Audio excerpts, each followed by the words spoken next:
Hello and welcome. You're watching the Worldview on Dialogus. I'm Vishal Dahiya, and today we're going to talk about the elephant dragon Tango. Two of the world's oldest civilizations and populous nations recently marked 75 years of their diplomatic relations. We're talking about two Asian giants, India and China.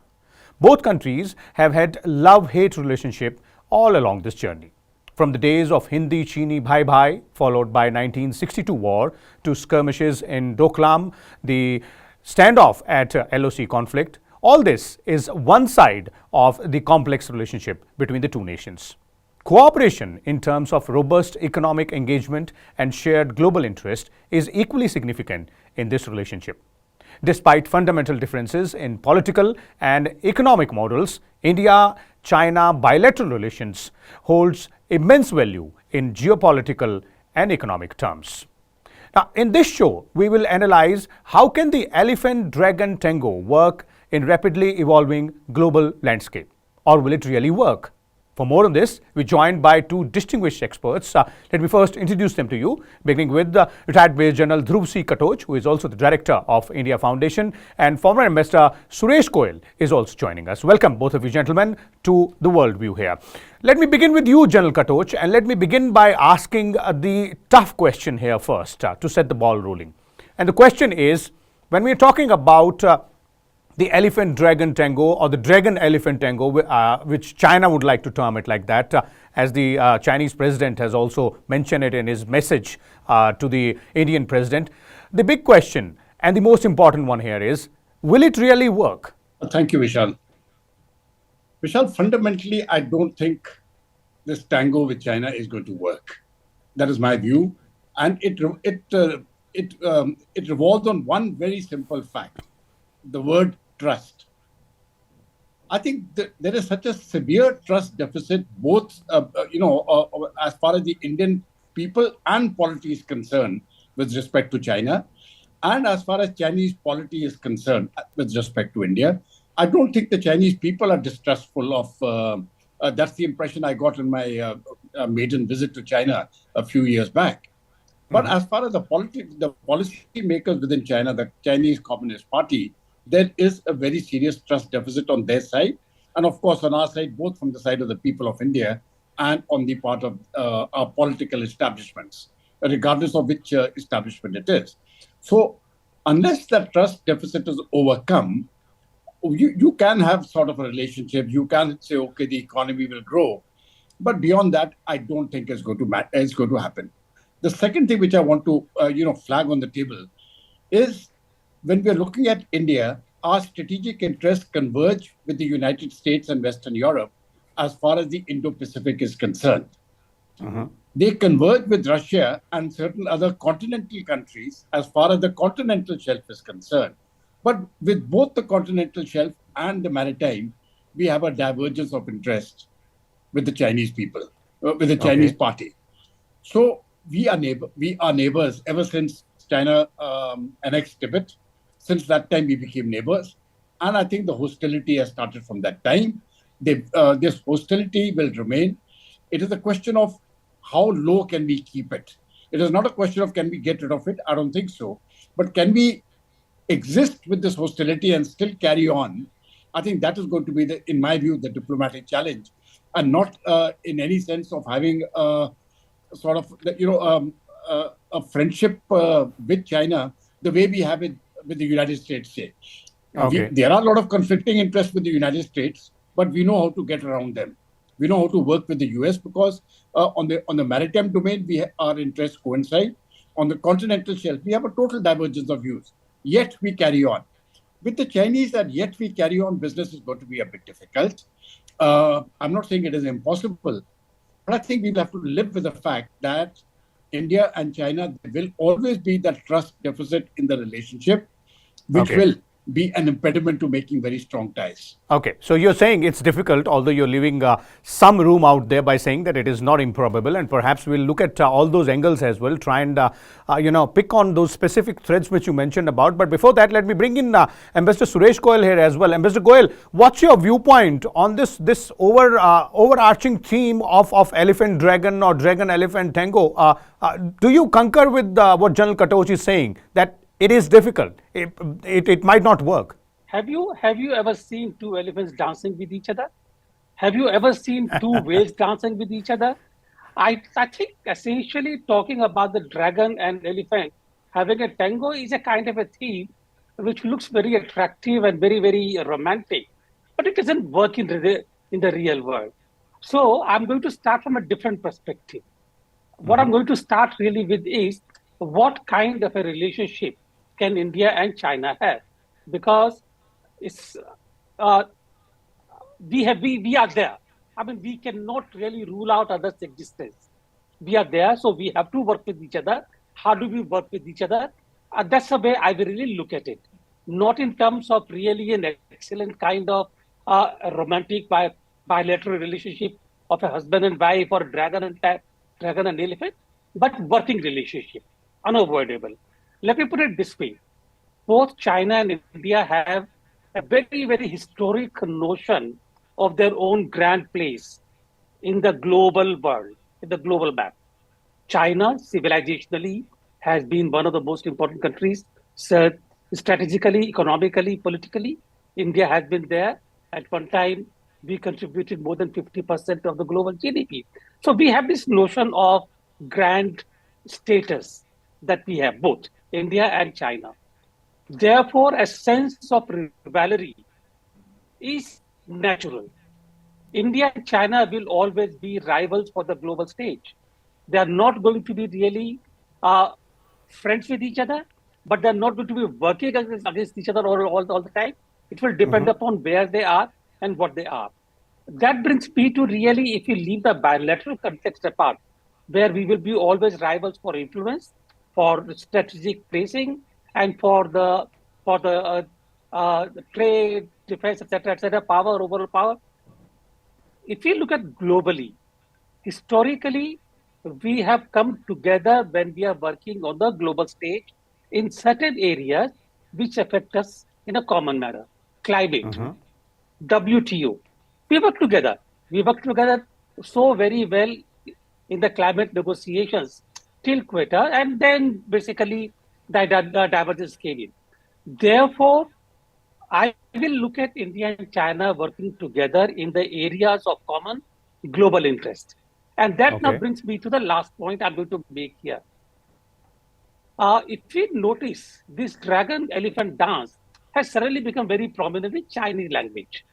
You had the Chinese ambassador writing in the Global Times 3 or 4 days ago, a message from Xi Jinping to Prime Minister Modi, dragon-elephant dance. Chinese ambassador writing in the Hindu, again the same thing. I think some things have changed globally, which actually brings China to really working on the idea of being together. And that's something that has changed is the USA. With Trump coming into play, totally unpredictable, totally transactional, China does look at Trump as an entity who cannot be predicted in the global schemes. And therefore, in their overall thought matrix, Trump has become the centerpiece. And to be able to deal with Trump, they think that India and China, if they come together in the Indo-Pacific, globally, etc., and you look at all the themes, they're talking about India and China working together in trade, economic relations, culturally, people to people, even border they have mentioned, that we can resolve border, but obviously they are not very keen to do it quickly. But the fact is that now there is an urgency on part of China to come together with India, because in their own scheme of things, the USA has become a bigger threat, which can be dealt with only when they work together. I think this is how I would look at it now. Okay. General Katoch, those are interesting points made by Mr. Goel. So on one thread, I'd like to pick you up here. And that is, as Ambassador Goel is pointing out, the changing world order, the changing dynamics at the global level, specifically when we are talking about the entry of President Trump and his decisions, specifically or more specifically, perhaps we're talking about, the trade policy, the tariff policy. Has that led to China sort of, trying to hedge its bets and leaning towards India, or sort of, extending a hand of much deeper friendship or collaboration? Is that how it is? I think the arrival of President Trump in the US has certainly made an impact.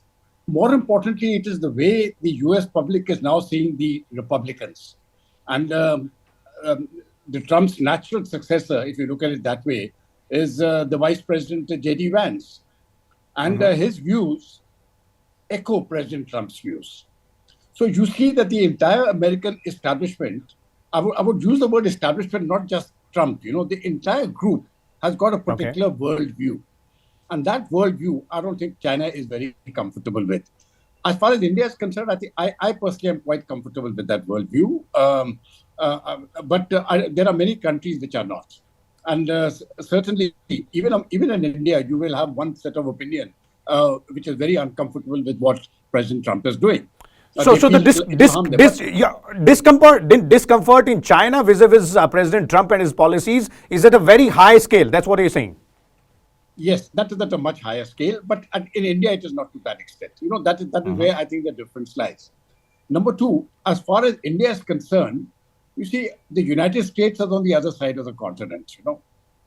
When it is day here, it is night there. China is on our border, right?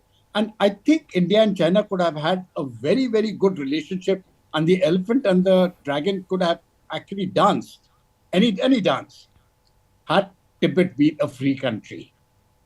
Now, the day they annexed Tibet, they became our neighbor, and then all bets are off. Because the larger Chinese interests, regardless of what happens with the United States, they want to maintain dominance in Asia. They have to be the numero uno, the only power. And India is not going to bow down to them. You see, gone are those colonial days. And that is their concern. They can deal with Japan. They find it very hard to deal with a resurgent India, and the problems will lie there. So you will have the China-Pakistan strategic nexus. You will have the Chinese trying to destabilize to whichever extent they can some of the states in India's northeast, and they will do everything to upset the apple cart as far as India's internal politics is concerned. They will also talk of goodwill. They will also talk of peace. The double speak of the Chinese is legendary. And let's not forget Bangladesh and Myanmar as well. Yes, now Bangladesh and Myanmar has come in. So I think it's going to be, we will have to live with the reality. I understand that. But that doesn't mean that I'm going to be friends. So if I was a decision maker in India, I would say, okay, let's deal with the Chinese. Friendship, I don't think we can talk of friendship till Tibet becomes an independent country and there is a few thousand kilometers between us and the mainland. Vishal. Okay. Ambassador Goel, apart from the strategic aspect of it, as you were pointing out earlier, or as General Katoch is also mentioning, there are several other fault lines also when we look at India-China relationship or the future prospects here. One or two of them which I can think of is of course, both countries being competitors in terms of being a manufacturing hub. Both countries being competitors in terms of, the demographic dividend or the cheap labor force. So these are really, really important for both sides. And it does it look like that there is a way around these very important and significant issues, because both sides might not be able to give, too much to the other? When you talk about China and India in terms of the manufacturing power, in terms of the labor cost and so on and so forth, I was looking at a very interesting chart just about 15 minutes before we started. Give me a minute to really, just a second to get to that particular one. Yes. If you look at the top contributions to the global economic growth, China contributes 21.7%. India contributes 14.8%. The gap is too huge to bridge. USA is way down, 11.4%. So in terms of the global economies, the real competitors are India and China. Let me come to an example. Pharmaceutical industry of India till a few years ago was totally dependent on APIs in China. And China would use all leverages, if you recall, even during the COVID times, of impact of taking decisions so that our pharmaceutical industry can suffer negatively from Chinese restrictions. Okay. China will never allow China, and this is a strong statement, but a correct one. China will never allow the asymmetry between India and China to close. Whether it is economy, trade, manufacturing, technology, you take anything. Let us look at the GDP growth. China is growing at 4.5%. We are growing, or 4.8%. We are growing at 6.4% after the review, after the Trump traffic. But China's GDP is already $30 trillion. We are at $4.7 trillion. Therefore, the gap between Indian and Chinese GDP is going to continue to increase, even with a rapid economic growth rate. Therefore, let us not live under the illusion of being able to close the gap with China unless something happens, something drastic happens. I will not even think that we can close the gap with China in the next 50 years at least.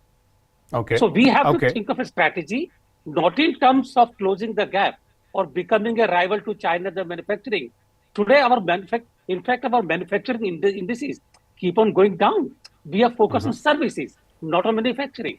Different approach altogether. Well, that's what Ambassador Goel, China was advocating for almost a decade from 2005 to 2015, and in most of its statement during that period, they used to term India as services hub and themselves as manufacturing hub. Absolutely, but you talk to any economist, and they will tell you a sustainable growth rate of 6.5% or higher is possible only when you focus on manufacturing.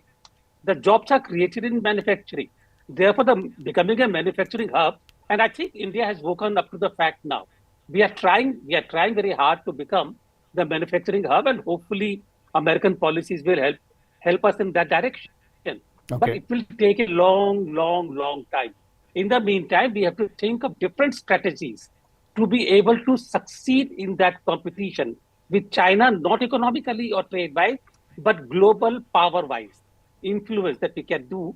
And in that context, our relations with the USA, our relations with Russia, Indo-Pacific, Quad, Global South, G20, BIMSTEC become very important. Okay. Since you're talking about the strategic aspect of it in terms of how do we strategize our move further ahead, General Katoch, let's now devote the second half of the discussion to this aspect only, because I remember in your first response to my initial question about whether it will work or not, you had left some wiggle room there by saying that it is not improbable.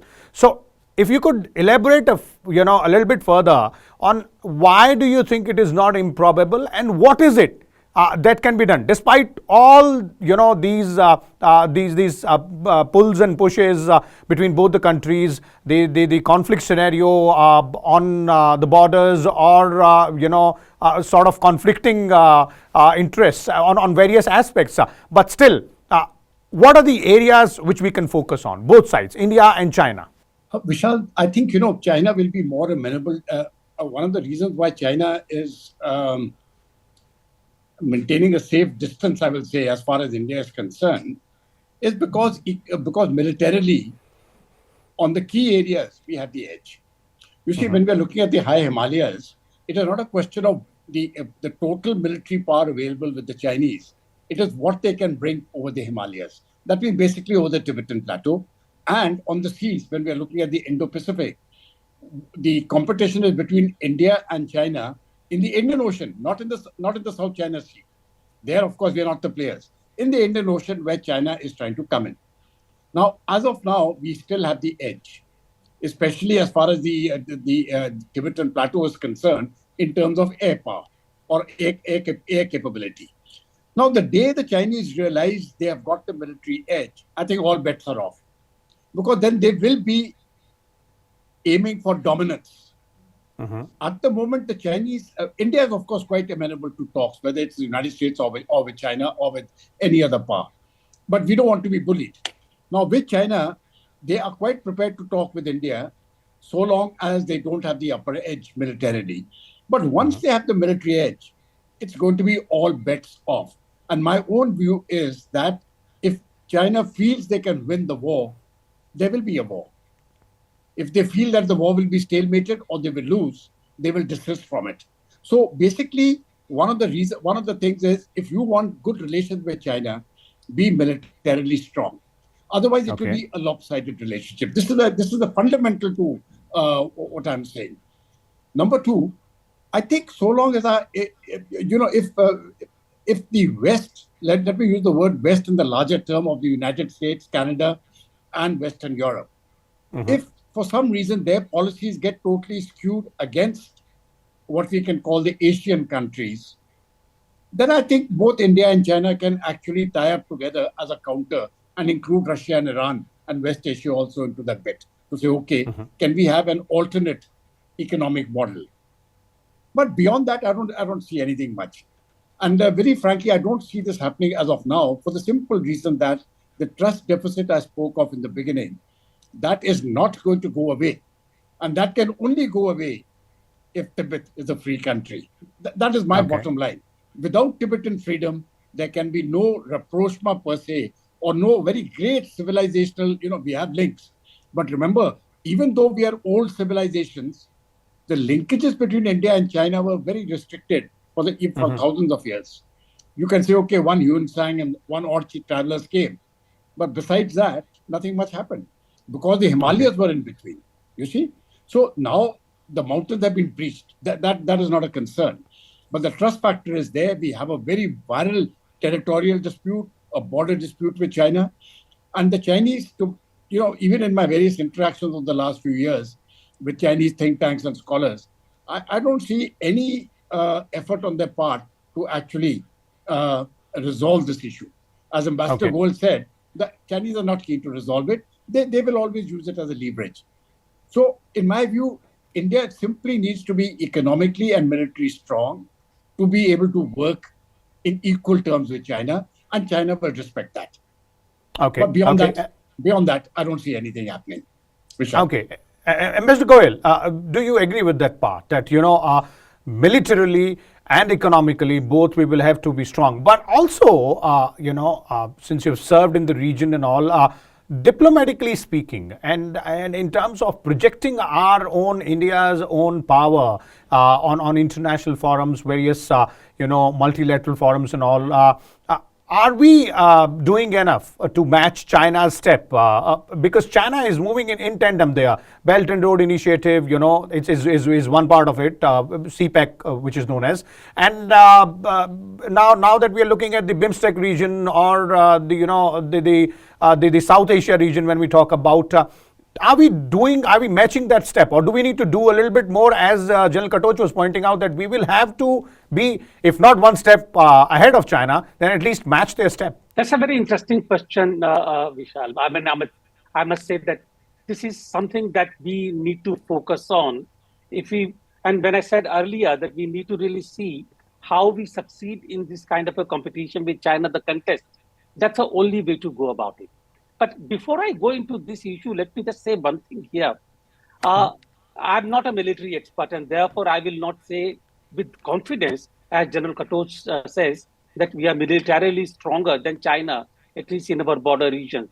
Maybe, because we can, because of the kind of connectivity, the infrastructure, whatever it is. But there is one thing that I say, and I've seen it happening over and over again over the last 50 years. Whenever China is in a kind of a position as now, they will suddenly, very tentatively, very tantalizingly start dangling the carrot of leaving the border dispute, legacy, etc., etc., And suddenly, when it is convenient to them, they will basically activate the border again, as they did this time, because they would basically wanted to tell us to keep away from, or think that our relationship with the USA will save us.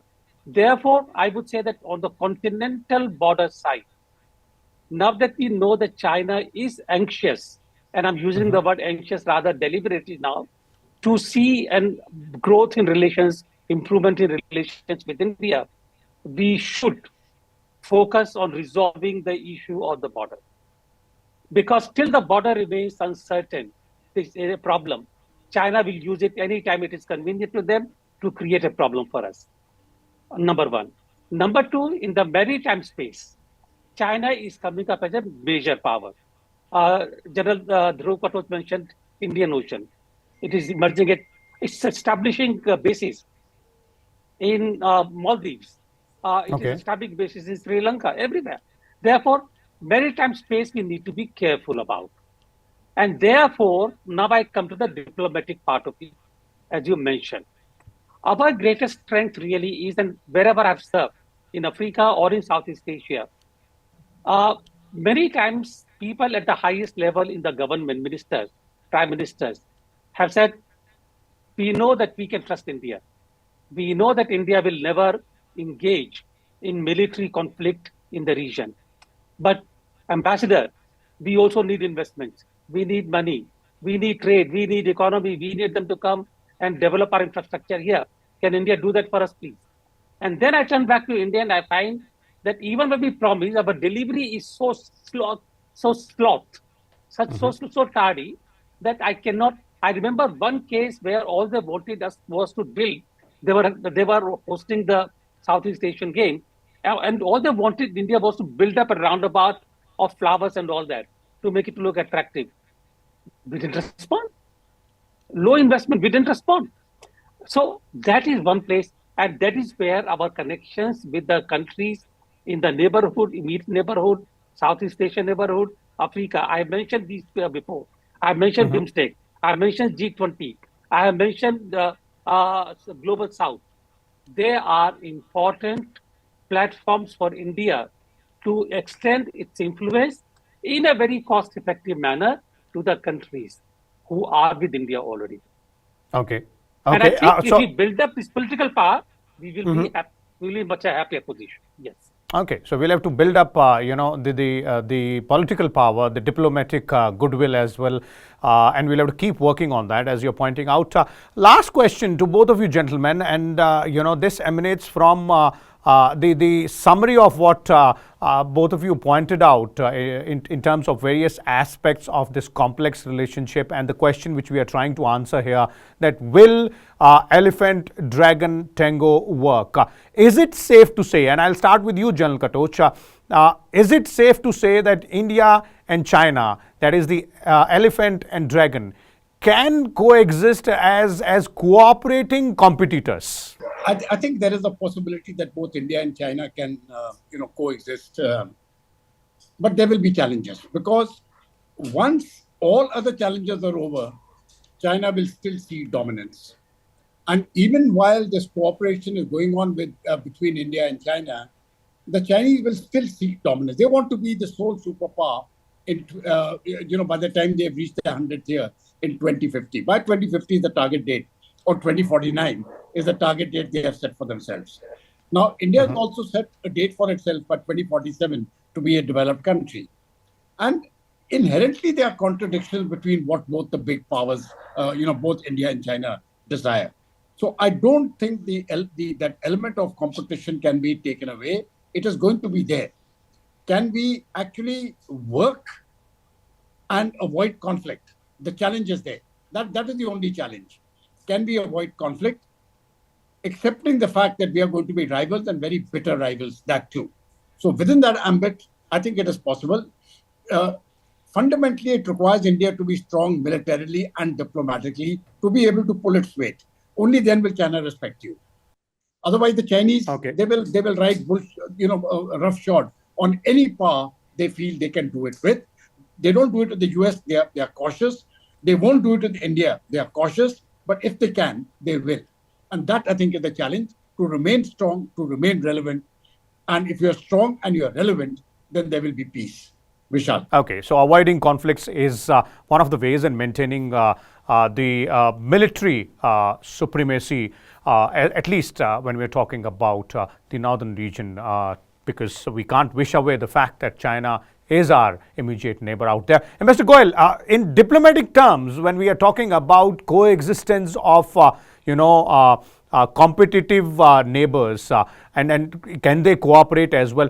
Do you think there are enough issues, apart from the ones you pointed out, climate change being one, that wherein both countries can converge their interests diplomatically? Because on various multilateral forums also, we've seen how both India and China on various issues don't see eye to eye with each other.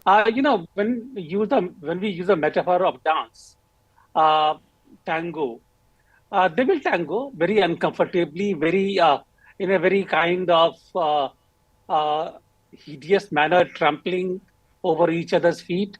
But dance they will. They will have. When we recognize Tibet as part of China, the worst thing that happened to us was that China became our neighboring country, sharing the border, undetermined border. So that will happen. And China will continue to treat India as a rival. India, incidentally, the rivalry between the two, even historically, became really worst in the Southeast Asian nations, into China, through trade routes. Zheng came to India's southern maritime space. We will need to be particularly guided in the maritime areas. Convergence. The convergence I see between India and China is only in the people-to-people area, cultural, where we can work together, Buddhism, even though there also China has begun to compete with India in claiming the Buddhist scholarship, global Buddhist congregation, etc., etc. But I think we will need to really go on two tracks. One, in terms of academics, in terms of research, in terms of people-to-people, culture, sociology, etc. We follow that track. Exchange of students, going to China to study, research, etc., Nalanda, those tracks. The other track, continue to work together, fully aware that China is trying to basically march over us. They're trying to prove to be better than us. They're trying to really get ahead of us, or actually trample over us if they can. So beware of it. Work on that really. Don't leave yourself unguarded, but still work together. Okay. So a multi-pronged strategy out there which is required. Thank you so much, gentlemen. Ambassador Goel and General Katoch for joining us and going into minute details of this tough question which we intended to answer at the outset of this episode. That is, will elephant and dragon tango? Is it possible for India and China to work together despite all the conflicts, despite all the differences, and despite entirely different political and economic models both countries work on? We'll come back again in the next episode with a different global topic and a set of new guests as well to try and analyze all the details for you. Till then, keep watching Dialogus. Thank you.